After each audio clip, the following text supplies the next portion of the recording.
प्रणाम माते।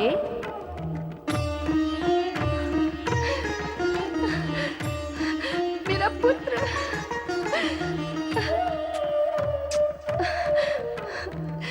वत्स, तुम मेरे पुत्र हो। यह मुझसे तुम्हारा निकटतम संबंध है जो कि जगत में होता है, माता और पुत्र का। मैं तुम्हारी माता और तुम मेरे पुत्र हो। संबंध और निकटता तो मैं पहले से ही जान चुका था माते, इसीलिए तो मैंने आपको माते कहकर प्रणाम किया। अब आप मुझे ये बताइए कि मेरा नाम क्या है? गणेश। गणेश है तुम्हारा नाम, गणों में श्रेष्ठ, गणों का ईश। फिर तो मैं तन, मन, प्राण, प्रण से सेवा करूंगा माता। तुम मेरी सेवा करोगे? अवश्य करूंगा। माता से अधिक और कौन पुत्र के निकट होता है? इस निकटता की रक्षा के लिए पुत्र का कर्तव्य ही होता है कि वह अपने माता की सेवा करे। मैं भी यही करूंगा। ये लो दंड। इससे क्या होगा माता? इस दंड से तुम्हें दंड देना होगा। किसे? जो भी अनाधिकार रूप से अथवा मेरी आज्ञा के बिना मेरे कक्ष में प्रवेश करने का प्रयत्न करे, उसे। जैसी आपकी आज्ञा माता। तुम्हें सतर्कता पूर्वक यहाँ पहरा देना होगा, कोई भी भीतर प्रवेश न कर पाए। आपकी आज्ञा का पालन करूंगा माता।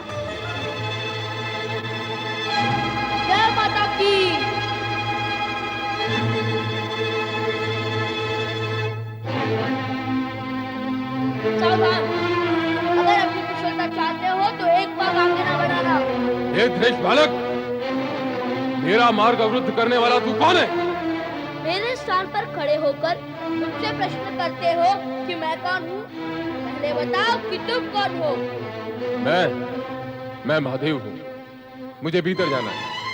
आप महादेव हो, आदिदेव हो या परम देव हो अथवा देवों के भी देव हो, इससे मुझे कोई संबंध नहीं। मैं आपको भीतर नहीं जाने दूंगा। क्यों? माता की आज्ञा है। कौन हो तुम और कौन है तुम्हारी माता? जो मेरी माता के विषय में नहीं जानता वो कुछ भी नहीं जानता, और जो कुछ भी नहीं जानता उसे मैं नहीं मानता। अत्यंत प्रिय बालक हो तुम।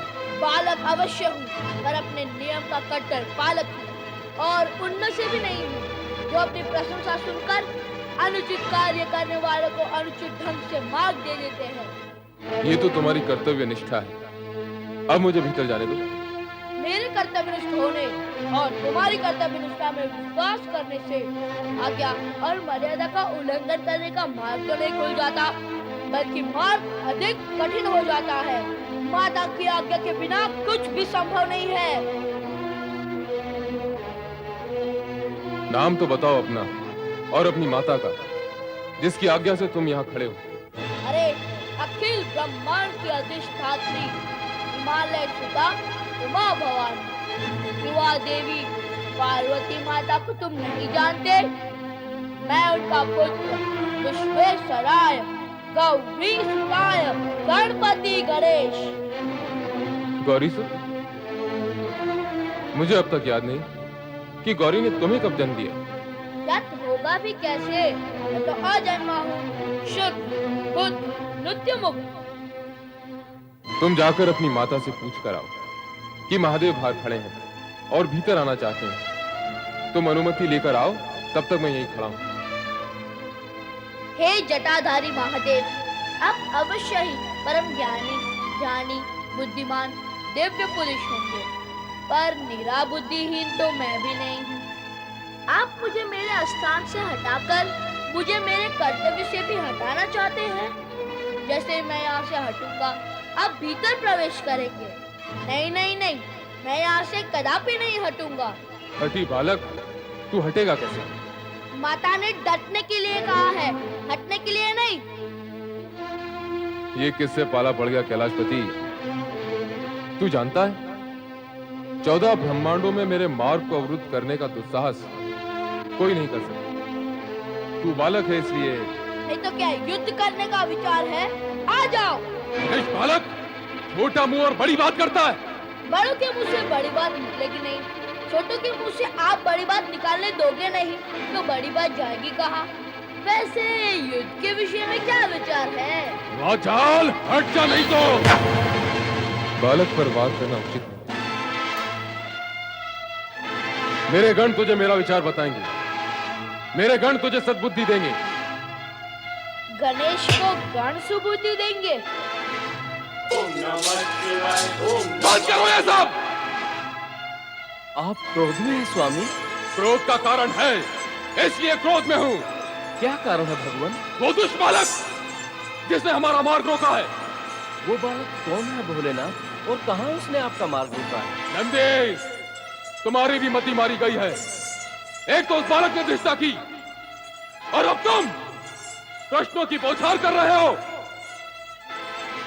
पार्वती के कब्र पर वो खड़ा है और उसने हमें भीतर जाने से रोका है।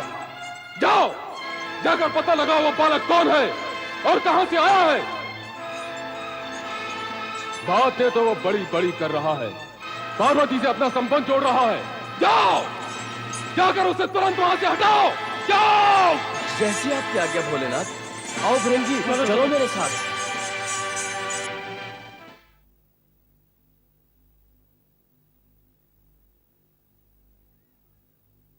जय माता की।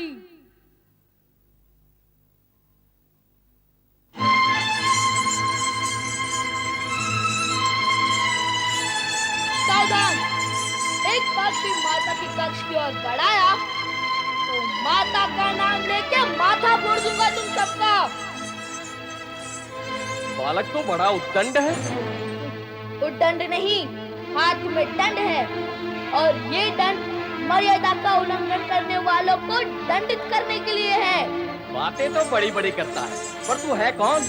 तुम्हें छोटी छोटी बात सुनने का चाव है क्या? इतना बड़ा शरीर बड़ी बात नहीं झेल सकते, तो फिर तू मेरा बड़ा प्रहार क्या झेल सकेगा? मैंने पूछा कौन है तू? चिल्ला मत। ये आवश्यक नहीं कि मैं तेरे हर प्रश्न का उत्तर दूं। फिर भी देता हूँ। मैं अपनी माँ का पुत्र हूँ। अपनी माँ के पुत्र तो सभी होते हैं, पर तू यहाँ कहाँ से आ टपका? अपनी वाणी और भाषा को वश में रख। मैं कोई जल की बूंद नहीं जो टपक पड़ूं। मैं माँ का पुत्र हूँ, आया हूँ, प्रकट हुआ हूँ। प्रकट हुआ हूँ? क्यों हुए हो? किसने कहा था प्रकट होने के लिए? किसने कहा था प्रकट होने के लिए? अरे उत्तन, अपने से बड़ों की नकल करता है। बड़ों की नकल करने की ही रीति है, छोटों की नकल बड़े करे ऐसा नहीं होता है। बातें तो बड़ी बुद्धिमानी की करता है। कार्य और भी अधिक बुद्धिमानी का करता हूँ। नहीं, कार्य तो तूने दुष्टता का किया है। कैलाशपति भगवान शिव शंकर को माता पार्वती के कक्ष में जाने से रोककर तूने उनका अपमान किया है। भगवान भोलेनाथ की आज्ञा है कि तुमको यहाँ से हटा दिया जाए। मुझे क्या हटाओगे? पहले मेरे पग को तो तने खिला के दिखाओ। अभी तुझे गेंद की तरह उछाल देते हैं, चलो।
जया, ये चित्कार कैसा है? देखती हूँ कैसी चित्कार है।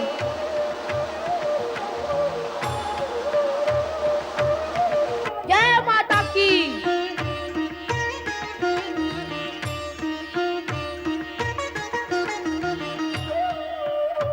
कौन हो तुम? अपनी माता का पुत्र जो भीतर है। पर ये बालक यहाँ कहाँ से आया? पहले तुम बताओ कि तुम दोनों भीतर कैसे पहुँच गई? तुम जिसे अपनी माता बता रहे हो, हम उनकी सखियां हैं। अर्थात मौसी। हाँ। एक माँ दो दो मौसी।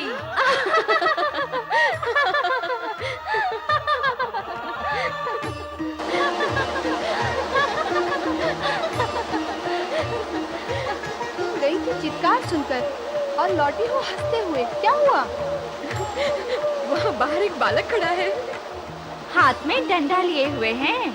वो तुम्हें अपनी माता बता रहा है। वह सत्य ही कह रहा है। क्या? हाँ, मैंने ही उसे जन्म दिया है।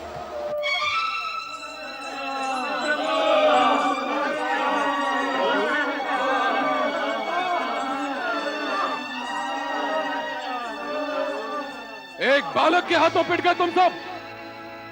ना जानी चाहिए तुम्हें। स्वामी, वो कोई साधारण बालक नहीं है। तो तुम क्या साधारण गण हो? उसके पास अद्भुत और अलौकिक शक्ति है। तुम्हारी शक्ति कहाँ गई? जाओ, जाकर तुरंत उसे पार्वती के द्वार से हटाओ। जाओ।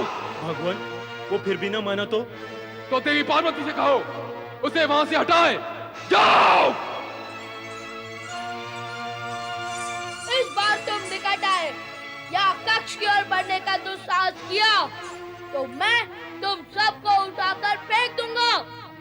देखते हैं कौन किसको फेंकता है। इस बार यदि माता पार्वती की तरफ जाने से तुमने हमें रोका तो हम तुम्हें जीवित नहीं छोड़ेंगे।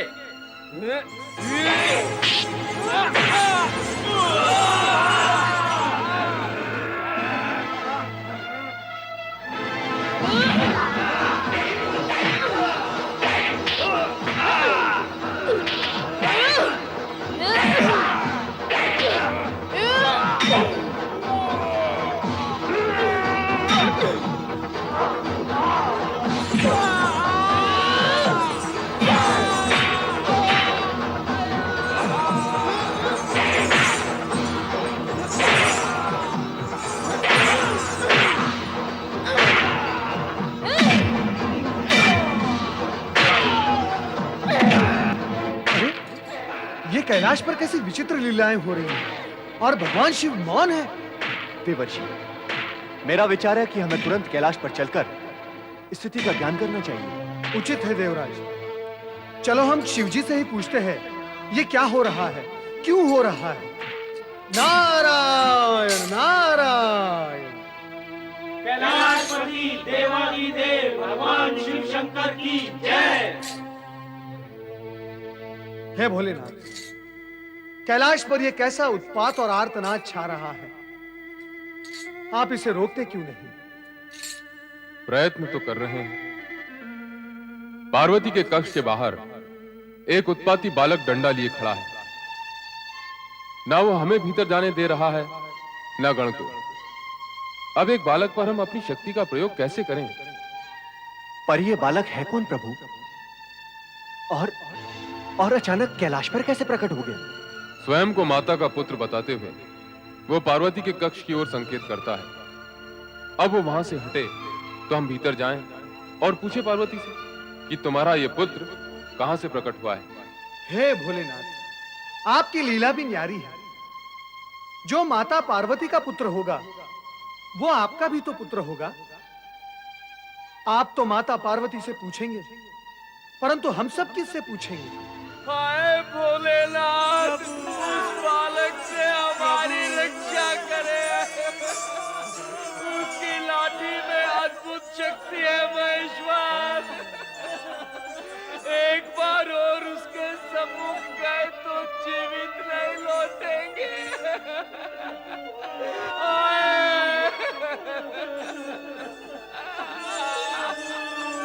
शांत हो जाओ नंदी महाराज, शांत हो जाओ। भगवान भोलेनाथ अवश्य कोई उपाय करेंगे। मैं क्या उपाय करूंगा?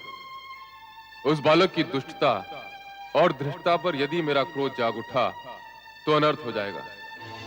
आप उपयुक्त समय पर आए हैं, इसलिए उस बालक और गण की रक्षा के लिए श्री हरि विष्णु और ब्रह्मा जी के पास जाएं और उनसे निवेदन करें कि वे कैलाश पर आकर उस बालक को प्रेम से वश में करें। हाँ, यही उचित होगा। हम इसी समय वहां जाते हैं देवेश्वर। नमः शिवाय। ओम नमः शिवाय। ओम नमः शिवाय। ओम नमः शिवाय। माता सरस्वती को प्रणाम। परम पिता ब्रह्मदेव को प्रणाम। देवराज इंद्र एवं देवर्षि नारद के साथ देवगण भी पधारे हैं। अर्थात समस्या गंभीर है। हाँ परमपिता, समस्या अत्यधिक गंभीर है। अपनी संगीतमय वाणी में समस्या प्रस्तुत करने तथा उस समस्या का समाधान निकालने में नारद निपुण है। इसलिए नारद, तुम ही कहो कि समस्या क्या है। परमपिता, कैलाश पर एक उद्दंड बालक दंड लेकर प्रकट हुआ है। वो शिवगण को दंडित करता ही जा रहा है। वो ना तो भगवान शिव न शिवगण के रोके रुक रहा है, बस दंड घुमाता ही जाता है। कैलाश पर जहां भगवान शिव की लीला व्याप्त है वहां इस उद्दंड बालक की उद्दंडता शिव लीला ही लगती है। परंतु जब यह विषय भगवान शिव के सम्मुख आया तो भगवान शिव ने हमें आपके पास भेज दिया। यहाँ भेजने का कारण? भगवान भोलेनाथ का हमें यह आदेश है कि हम आपसे तथा श्री हरि विष्णु से यह कहे कि आप उस उद्दंड बालक को समझाएं और वश में करें। हे परमपिता, आप तो इस सृष्टि के सृजनहार हैं। उस बालक की उत्पत्ति का रहस्य आपसे अधिक और कौन जान सकता है? उसका अचानक कैलाश पर प्रकट होना, सदाशिव का उसकी उत्पत्ति के बारे में अनभिज्ञ होना, ये रहस्य को और अधिक गहरा रहा है ब्रह्मदेव। सत्य यही है कि ये सृष्टि के कल्याण के निमित्त रची गई शिव लीला है। शिव लीला? नारायण नारायण, अर्थात हमारा अनुमान सत्य निकला। यह ऐसी लीला सिद्ध होगी जो समस्त जगत को चकित कर देगी। शिवलीला से इस जगत का कल्याण होगा, ये तो शुभ ही है, परंतु उस उद्दंड बालक का क्या उपाय किया जाए? जब सदाशिव ने तुम्हें उस बालक को समझाने के लिए मेरे और श्री हरि विष्णु के पास भेजा है, तो यही उपाय करना होगा। अब तुम सब कैलाश पहुंचो और मैं भी श्री हरि विष्णु को विष्णु लोक से लेकर कैलाश पहुंचता हूं। वहां पहुंचकर उस बालक को समझाने का प्रयत्न करेंगे। जैसा आप उचित समझे ब्रह्मदेव। हर हर महादेव, हर हर महादेव। नमन स्वीकार करें परमपिता, और श्री हरि विष्णु आप भी। कल्याण भव। चंद्रदेव, तुम इस समय यहाँ? हाँ परमपिता, प्रभु भोलेनाथ के दर्शन करने चला आया, किंतु देखता हूँ यहाँ का वातावरण ही विषम है। हाँ, मैंने आते समय भवन के बाहर देखा तो कुछ शिवगण मूर्छित पड़े हुए थे। ये क्या हुआ? कैसे हुआ पूज्यगण? आओ, हम सब देवेश्वर से विनती करें, वही हमें इस विषय में कुछ बताएंगे। आइए।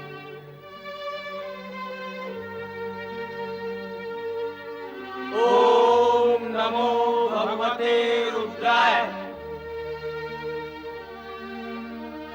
महेश्वर, कहाँ है वो उद्दंड बालक? पार्वती के कक्ष के बाहर खड़ा है। आप सभी देवगण उस उद्दंड बालक को बस में करके कैलाश पर शांति स्थापित करें। आश्चर्य का विषय है, कैलाश में अशांति हो गई। कुमार, घोर आश्चर्य का विषय तो यह है कि भगवान भोलेनाथ की उपस्थिति में यह अशांति हो रही है। श्री हरि विष्णु जी, हमें वहां चलकर देखना चाहिए। हाँ, देखें तो ऐसा कौन सा बालक है जिसने इतना उत्पात मचा रखा है? आइए।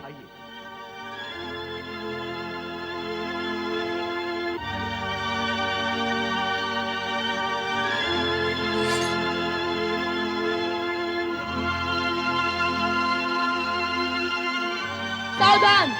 मेरी माता के कक्ष की ओर बढ़ने का प्रयत्न कोई ना करे, इसी में सबका हित है। हम कक्ष में प्रवेश नहीं करना चाहते। तो फिर यहाँ क्यों आए हो? मुझे दर्शन देने या फिर मेरे दर्शन करने? दर्शन तो तुम्हारे कर ही लिए हैं, अब तो तुम्हें समझाने का कार्य शेष है। मुझे समझाने आए हो? अर्थात मुझे नासमझ समझ लिया है? नहीं, ऐसा समझते तो तुम्हारे पास क्यों आते? हम तो तुम्हें यह समझाना चाहते हैं कि क्षमा करें पूज्यगण, समझने की आवश्यकता मुझे नहीं, आपको है। उचित यही होगा कि आप यहाँ से लौट जाएं। क्यों लौट जाएं? हम कार्य पूर्ण किए बिना यहाँ से नहीं लौटेंगे, तुम्हें द्वार से हटा कर जाएंगे। देवगण, हटाओ इस बालक को।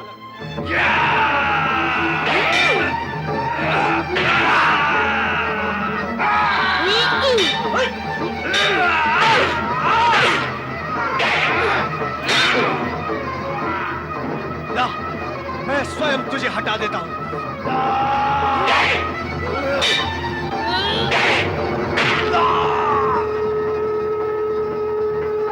मैं सृष्टि का रचनाकार ब्रह्मा हूं। मेरी बात मानकर ये द्वार छोड़ दो, नहीं तो क्या?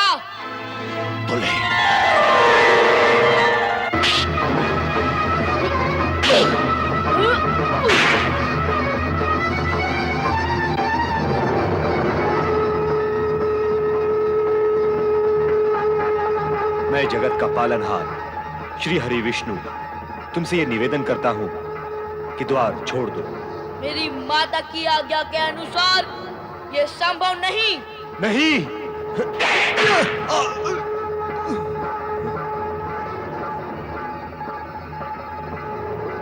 धन्य है वीर बालक, तेरा ये साहस, तेरा ये बल धन्य है। इस विनाश लीला का अंत करे महादेव।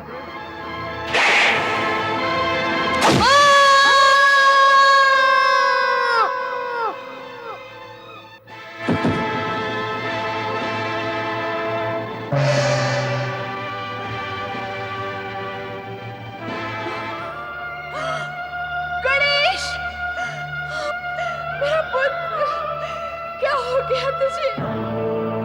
गणेश, गणेश।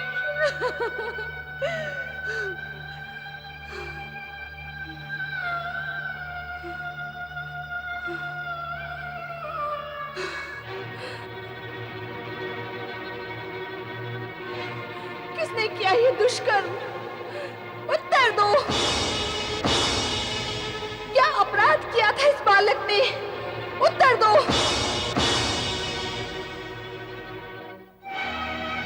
माता की आज्ञा का पालन करना क्या पुत्र धर्म नहीं? उत्तर दो।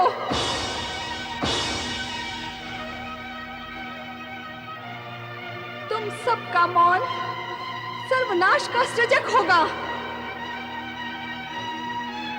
मैं महाप्रलय मचा दूंगी। मैं अपने पुत्र के विरोधियों का सर्वनाश कर दूंगी। ऐं ह्रीं क्लीं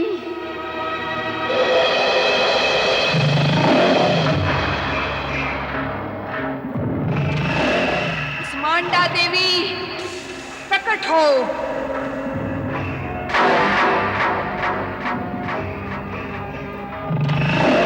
महागौरी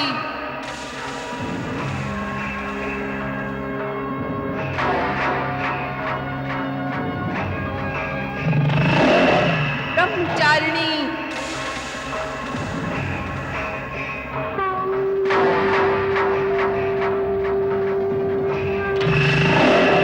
सिद्धिदात्री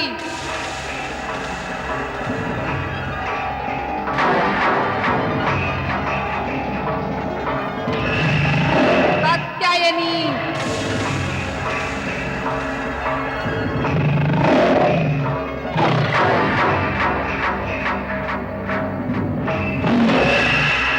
शैलपुत्री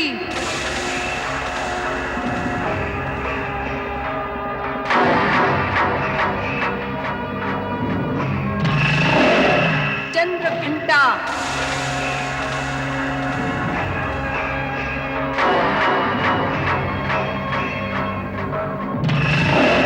काल रात्रि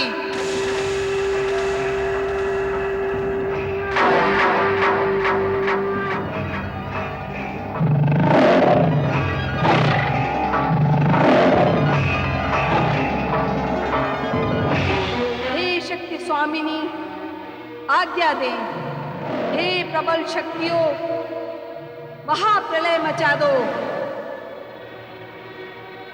देव दानव शिवगण उन सभी का सर्वनाश कर दो।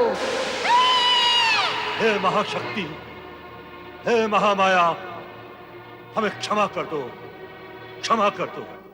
हे नौ दुर्गे, इस हाहाकार को समाप्त करो देवी, समाप्त करो। अन्यथा सृष्टि समाप्त हो जाएगी। क्षमा करो महामाया, हमें क्षमा करो। हे महाशक्ति, हे मातेश्वरी, जगत को सर्वनाश से उबारिए। हमारे अपराध क्षमा करो महामाया, हमारे अपराध क्षमा करो, हम आपके अपराधी हैं। हमें क्षमा करो महामाया, हमें क्षमा करो। क्षमा करें महाशक्ति, क्षमा करें। हम सब आपसे हाथ जोड़कर प्रार्थना करते हैं, क्षमा करें।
अष्टभुजी हो काल रात्रि, तुम ही दुर्गा मात भवानी। अष्टभुजी हो काल रात्रि, तुम ही दुर्गा मात भवानी। चामुंडा मां ब्रह्मचारिणी, चामुंडा मां ब्रह्मचारिणी। चित्रूपा तुम कल्याणी, चित्रूपा तुम कल्याणी। चिंता हर के संतुष्टि का,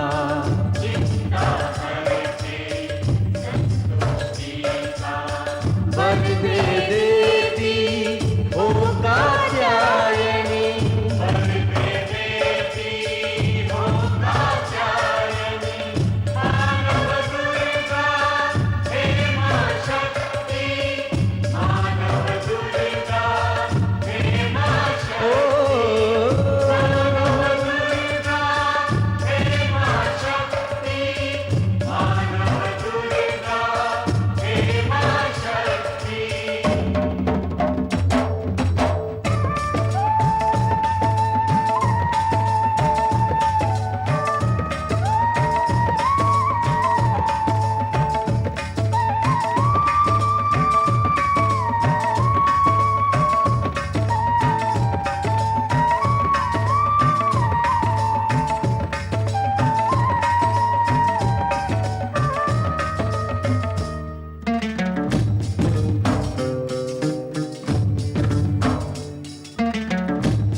गति मांगता समय भी तुमसे, काल भी जीवन मांगे मां।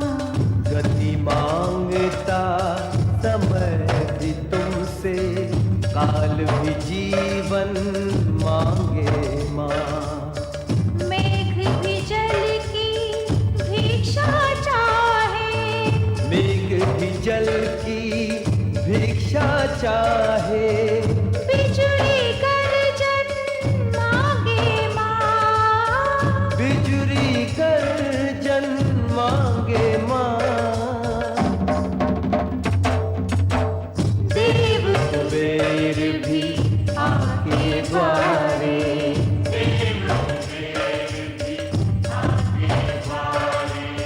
तुमसे अन्न धन मांगे मां।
अपराध हुआ है, हम सब है अपराधी तुम्हारे।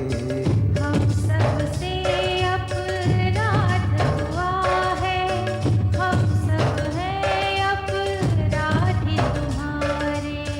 करते हैं अब क्षमा याचना, करते हैं अब क्षमा याचना।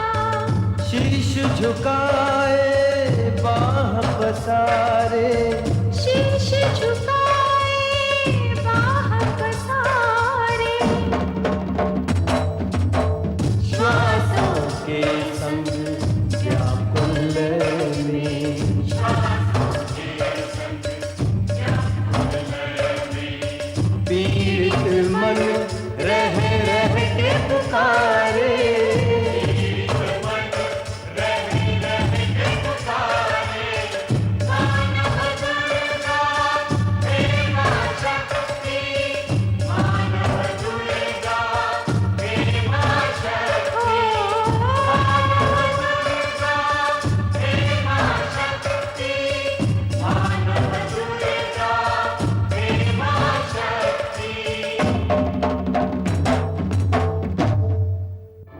शांत हो जाए महाशक्ति। हे महामाया, लोकहित के लिए शांत हो जाएं। इस विनाश से किसी को लाभ नहीं होगा महादेवी। मेरी जो हानि हुई है उसकी पूर्ति कौन करेगा? मेरे पुत्र का वध क्यों किया गया? जिसके पुत्र का वध कर दिया गया हो उस माता को आप शांत रहने के लिए कहते हैं?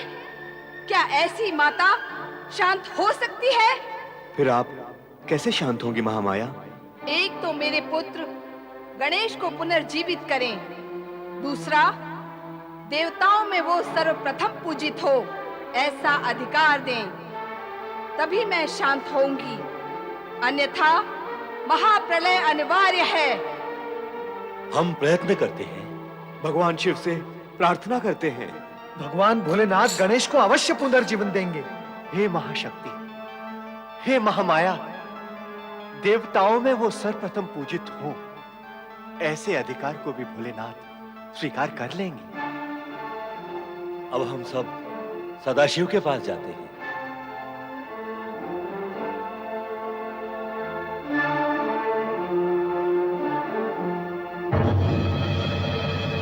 ऐं ह्रीं क्लीं।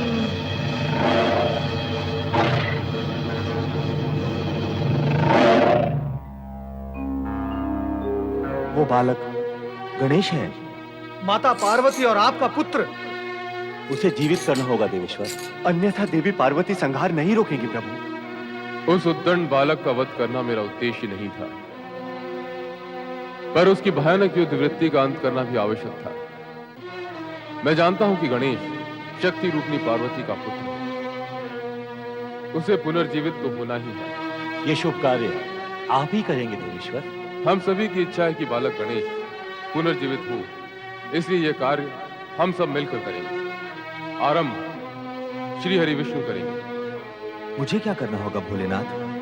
आपको उत्तर दिशा में जाना होगा। उस ओर जाते हुए आपको मार्ग में जो भी पहला प्राणी दिखे उसका मस्तक काट कर ले आए। किसी भी निर्दोष प्राणी का मस्तक?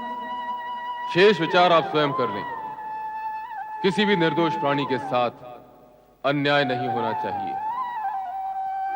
ऐसा ही प्रयत्न करूंगा।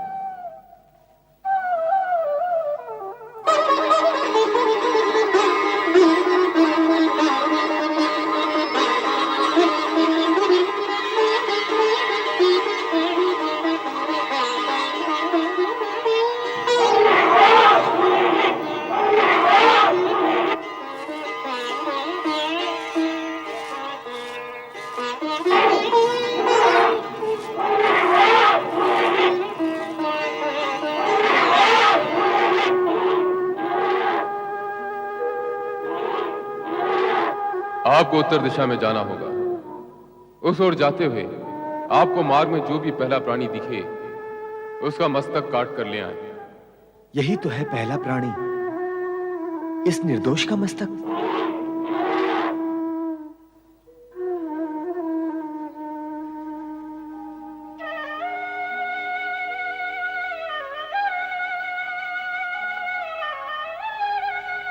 ये तो ऐरावत हाथी है।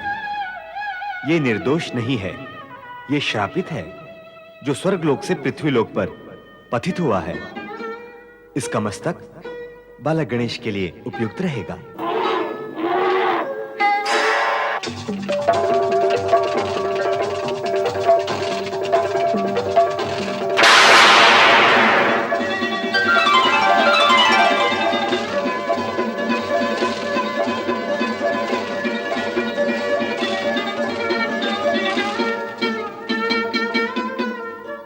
श्री हरि विष्णु के चरणों में ऐरावत का कोटि कोटि प्रणाम। आपके हाथों मेरा उद्धार हुआ और मैं श्राप मुक्त हो गया भगवान।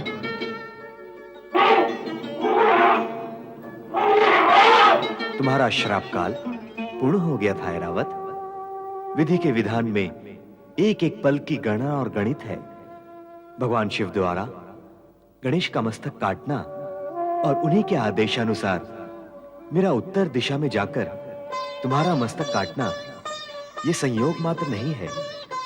ये सब निश्चित कार्यक्रम, काल गणना और कार्यफल के अनुसार घटित हुआ है। जाओ, स्वर्ग जाओ। आपकी कृपा से मुझे पुनः स्वर्ग में स्थान मिलेगा प्रभु। जाओ, स्वर्ग जाओ। मुझे भी कैलाश पहुंचना है।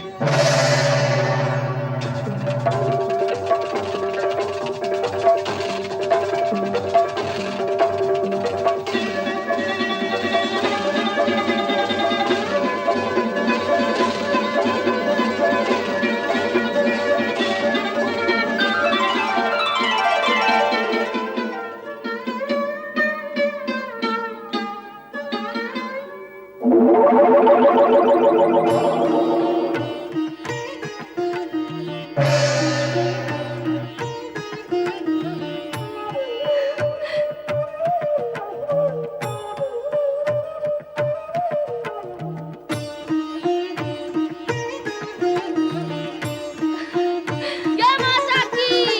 गणेश, गणेश,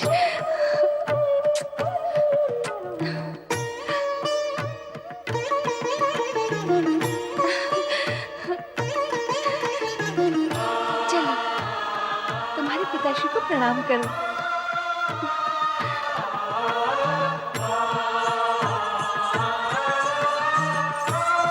प्रणाम पिताश्री। गणेश गजानन हो गए। गणेश गजानन की जय, गणेश गजानन की जय, गणेश गजानन की जय। पार्वती, तुम्हारी एक मांग तो पूर्ण हो गई, एक और शेष है। उसे भी पूर्ण कर दें स्वामी। हाँ, आज से पुत्र गजानंद गणेश की देवताओं में सर्वप्रथम पूजा होगी, ऐसा मैं अधिकार प्रदान करता हूं। गजानन गणेश की पूजा किए बिना यदि कोई किसी अन्य देवता की पूजा करता है तो वो पूजा देवताओं को स्वीकार नहीं होगी। अतः गजानन गणेश सर्वप्रथम पूज्य देव माने जाएंगे। अवश्य, सर्वप्रथम पूजनीय देव गणेश ही होंगे। प्रथम पूज्य देव श्री गजानन की जय हो। श्री गणेशाय नमः। पुत्र गजानन, अब तुम सभी देवताओं के पूज्य बन गए हो, इसलिए अब मैं ये घोषणा करती हूँ कि जो मनुष्य तुम्हें सिंदूर समर्पित करेगा, चंदन तथा पुष्पों से तुम्हारी पूजा करेगा, उसके समस्त विघ्नों का नाश होगा। श्री विघ्नेश्वराय नमः।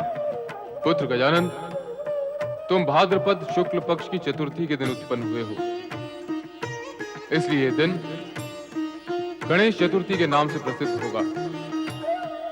और यह दिन तुम्हारी पूजा करने वाले सभी भक्तों के लिए मंगलकारी होगा। गणेश गजानन की जय, भगवान भोलेनाथ की जय, गौरी पुत्र गजानन गणेश की जय।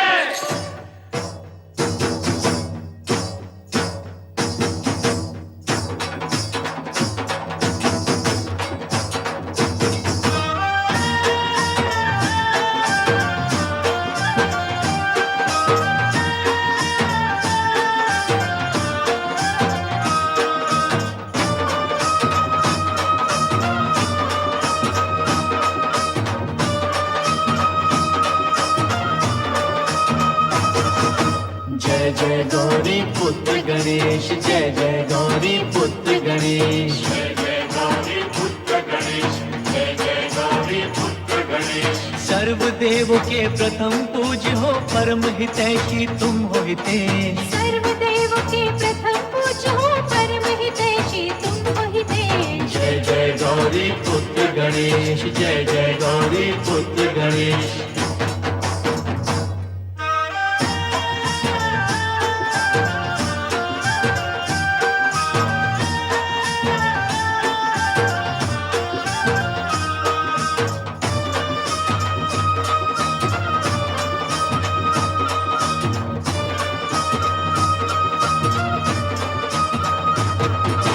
विशाल काया मूषक वाहन, प्रिय तुम्हारा मोदक भोजन। जय हो चतुर्भुज अष्ट विनायक, हे लंबोदर हे गणनायक। तुमसे ही तो शुभ हो जाता,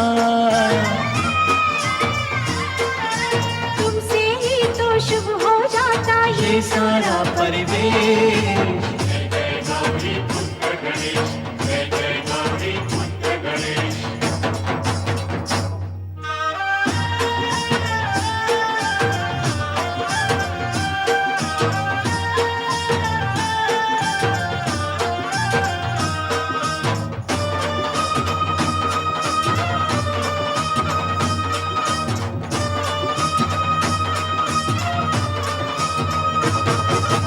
वक्रतुंड हो तुम हो गजानन, मंगल मूर्ति हो भय भंजन। रिद्धि सिद्धि के तुम हो दाता, भाग्य के भी भाग्य विधाता। तुमसे कटते तुम ही हरते, तुमसे कटते तुम ही हरते सबके कष्ट कलेश।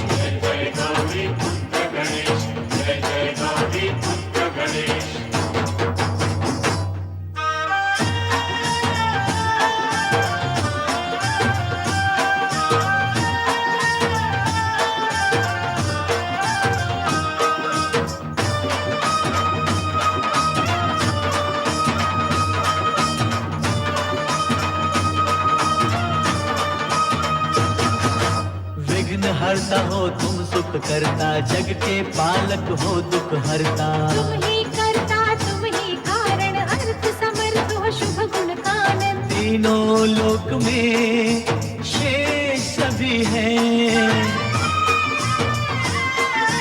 तीनों लोक में शेष सभी है, तुम हो देव विशेष।